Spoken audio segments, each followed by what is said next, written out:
The president will address the nation tonight. The stakes are high with less than 8 months until Election Day. Jason Calvi is live at the site of the speech to the U.S. Capitol. And Jason, you've spent the day questioning top administrative leaders. What are they saying about tonight? Well, there's a lot of stakes tonight as we're dealing with this election year, 8 months before people cast their votes. And a lot is on the line. The president's planning to speak about the economy, abortion, democracy, foreign policy, and a lot more. And last year, you may remember, right after the State of the Union, the president came to Wisconsin. Now, that's not the case here in 2024, but we did ask the White House communications director when the president might be coming next. I do think the president will be in the state of Wisconsin in the month of March, and many times before November. As you know, he's very focused on rebuilding manufacturing, which is having implications for Wisconsin, and I'll talk about that tonight. The revival of the auto industry, 800,000 manufacturing jobs created under this administration, the unemployment rate coming down for hardworking families in Wisconsin. So I think there will be a lot of themes for folks at home in Milwaukee that are watching. You know, people have heard this message. The president's been through, the vice president, the first lady have all been through Wisconsin recently. And still these poll numbers are suggesting people are really worried about the economy still, and they don't think things are turning around. They want maybe new leadership in the White House.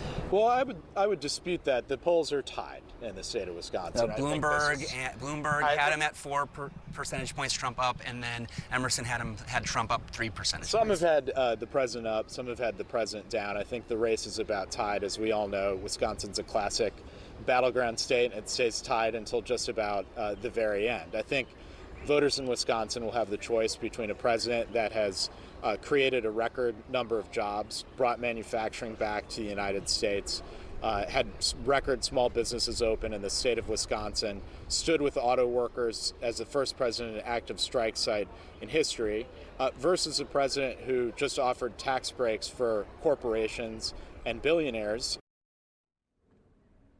Now, of course, Republicans would fiercely disagree with that characterization of the Republican tax cut bill that became law under former President Donald Trump and under former Speaker Paul Ryan of Wisconsin. Reporting live at the Capitol, Jason Calvi, FOX 6 News. To those who think he's too old, the president has said about tonight, okay, just watch me tonight and judge for yourself. Republicans with a clever move, their response being given by the junior senator from Alabama, one of the youngest people in the Senate.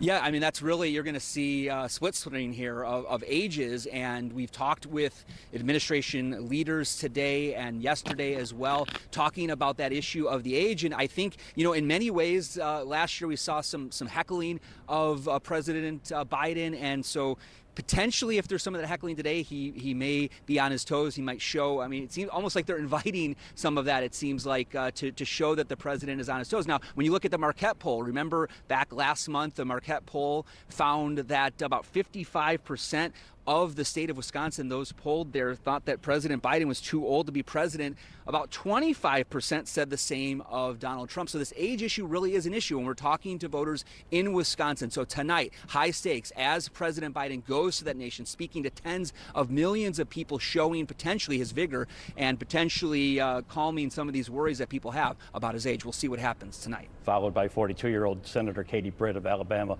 We'll see you tonight, Jason. Thanks. And you're going to hear a lot more from Jason coming up at 6. He's talking more with the White House communications director. And after the speech tonight, Jason will be live with reaction on our late newscast.